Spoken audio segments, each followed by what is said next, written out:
AEW just pulled off something last night that WWE will likely fail at doing for WrestleMania this weekend, and that is ultimate shock factor. Welcome back, everybody, to Screw Script. I'm your host, as always, Maverick here. Thanks for joining me on this Thursday drop. Very, very exciting drop. I was waiting all day to record and edit and upload this for you guys. Ladies and gentlemen, Darby Allin is your AEW World Champion. I know I made a quick short last night. Immediately after it happened, I uploaded it as quick as I could after my own shock kind of settled in. It was a monumental moment. I was watching with my girlfriend. One of my friends was over as well. And before it even happened, I was telling them both I would love it if Sting was there to support Darby. And there he was, the icon Sting, backstage, hyping up Darby right before the match happened. Before we get to covering the match and the great win for Darby, I just want to quickly recap how fucking great Dynamite was last night. It was by far one of the best Dynamites after a pay-per-view in company history. Not just because Darby Allin won his first ever AEW Championship, but there was storylines being told. There were great promos. You opened up with a fucking tearjerker that Darby Allin put out, and when MJF came out as well, saying that his time is now, he has shed blood, sweat, and tears for this company, he climbed to the top of Mount freaking Everest, all of this stuff, preparing for this moment. It was a very touching promo by Darby Allin that really, really just solidified my want for him to become AEW champion. I was okay with either of the outcomes happening until this promo. And then not only that, but they doubled down on great promo and storyline telling. We saw Kenny Omega backstage with Will Ospreay. I believe this was immediately after Dynasty. They were both beaten up. They both lost their matches. Ospreay lost to Moxley. Obviously, Kenny Omega fell short to MJF in a 40-minute fucking slugfest that is something that you will not see at WrestleMania. No match at WrestleMania is going to go that long, and if it does, it's going to be extremely slow, where they'll hit a move on each other both, and then they'll lay there for 5 fucking minutes before something else happens. You know the bullshit that they pull off over there. Not this match. This match had a lot of back and forth action, a lot of near falls, and a rare occasion of somebody kicking out of the One-Winged Angel. MJF, I think, is only one of 3 people that have ever kicked out of it in AEW. I could be wrong. That's just guessing off the top of my head. It's very rare to happen. And this promo was great. MJF sucked the life out of Kenny Omega. It seemed like Kenny Omega was just going to quit at ever becoming champ once again. But Will Ospreay said, you know what? There's always tomorrow. You can do this. And then Omega, with a standing ovation of applause, stood up and said, you know what? Maybe there is still hope. Maybe I can still have another title run. It was a fantastic promo. You had a great thing with FTR and Stokely hitting those 5-second poses. Holy shit, was I laughing hysterically at that. Just a really well done heel promo by this tag team. You know that Adam Copeland and Christian Cage are in fact going to win the titles. I really thought it was going to be at Dynasty, but I only got like half the matches right at Dynasty. Again, following suit with what I've said before in this channel, that AEW is much more unpredictable than WWE, which kind of coincides with what I said at the beginning of this video. They brought shock factor that we are not going to probably see at WrestleMania this upcoming weekend. We're not, because a lot of the matches are pretty predictable. I guess the only thing that may be shocking to me is if Javon Evans wins the ladder match for that belt. But they're likely going to go safe with all the picks. They're probably going to have Penta retain that. They're probably going to have, I don't know. It's just how I feel. I feel like this WrestleMania build has been awful. A lot of the storylines have been terrible. The Pat McAfee shit is bad. A lot of stuff going on in WWE is bad. I feel like a lot of people, and not just me, aren't super hyped up for WrestleMania. And I almost wonder if this was a very divisive move by Tony Khan. He's playing chess while WWE and TKO is playing checkers. He had the belt put on Darby Allin to really steal a lot of the thunder of this week for WrestleMania, because it is a talk of the entire IWC. Everybody's talking about it. Everyone on the face of planet Earth is talking about Darby Allin, the biggest little man of AEW. This was like Rey Mysterio's first world title win. Jeff Hardy winning it for the first time. Mick Foley, obviously, is another good one. Those are prime examples of Darby Allin.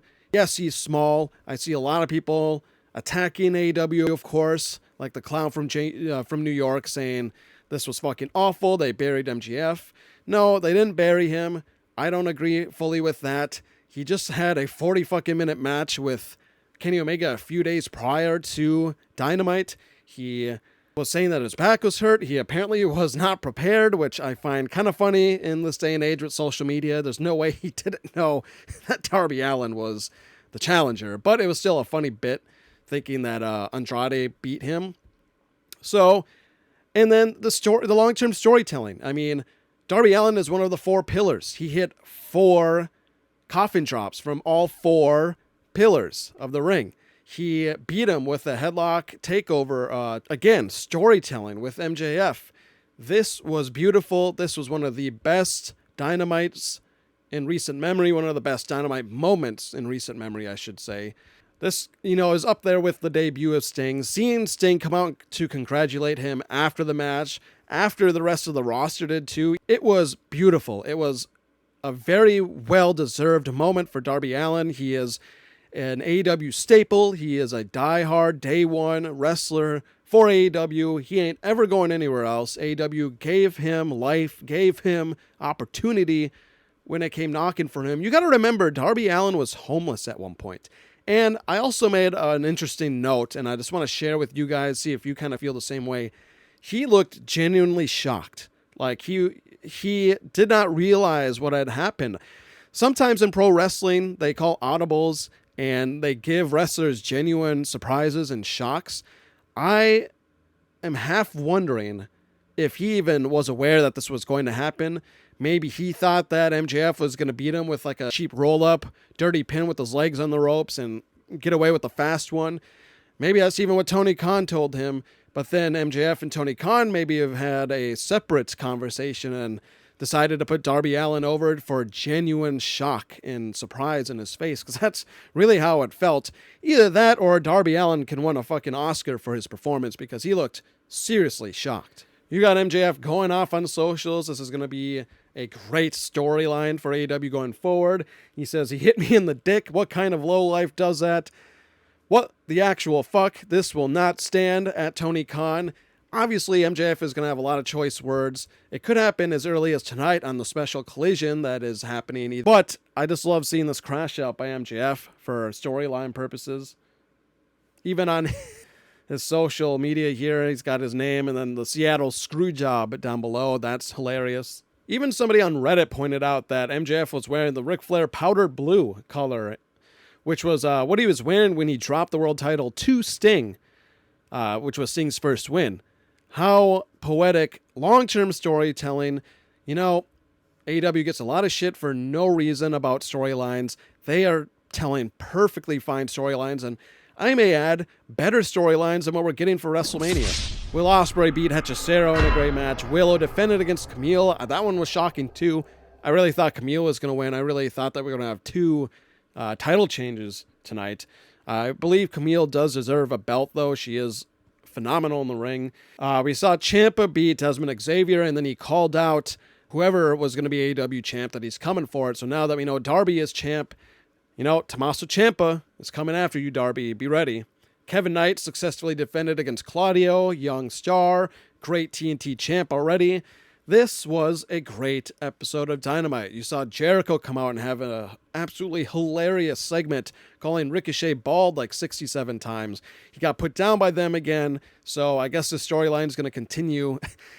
Chris Jericho filed a trademark for the guy that gets beat up weekly by the Demand or something like that. I thought was hilarious. I really like this version of Chris Jericho right now. And look at the card that we have for Collision. Winsler for the title, Moxley versus Nick Wayne for the Continental Championship, Conglomeration versus a Lethal Twist, Bucks versus the Rascals, Pac versus Leo Rush, and Leo Rush's new character is phenomenal, Mystico and Brody King and Mascara Dorada in action. Sheeta and Statlander in action. It's nice to see Sheeta back. We'll hear from Adam Copeland. It is a stacked fucking week of AEW, which is insane considering that the go-home show for Raw before WrestleMania was a fucking snooze fest. It was a fail.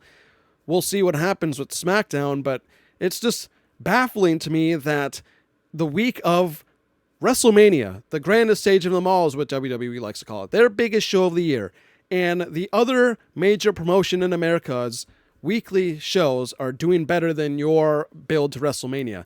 That is very telling on how AEW is having a much better 2026. Double or Nothing has over 10,000 tickets sold out, which is almost a 2,000 ticket increase over last year's Double or Nothing event, and there's not even a single match announced. This is the momentum that AEW had in 2019 and through 2021. Those first 3 years were incredible, and AEW is fucking back. Also, that new cartoon dropped with Adult Swim crossover. AEW World Champion Darby Allin as he challenges himself Death and all who dare him in AEW's first edition of Tales from the Top Rope. I already watched it. It's shorter than I thought it would be. I would wish for it to be longer. I was hoping for it to be an actual 20-minute series that would drop occasionally. But maybe this is them testing the waters of an AEW cartoon show. I really liked it. Go check it out. It's on AEW on TV's YouTube channel. That's all I had in this episode of Screw the Script. An entire AEW video. I mentioned WWE briefly, but again, and maybe this is what Tony Khan was going for. It is Thursday, 3 days before WrestleMania Night 1, and I'm thinking more about Darby Allin winning the World Championship and the stuff that's about to happen tonight in Collision than I am thinking about WrestleMania. Let that sink in. As always, this has been Maverick with Screw the Script. Thanks for watching.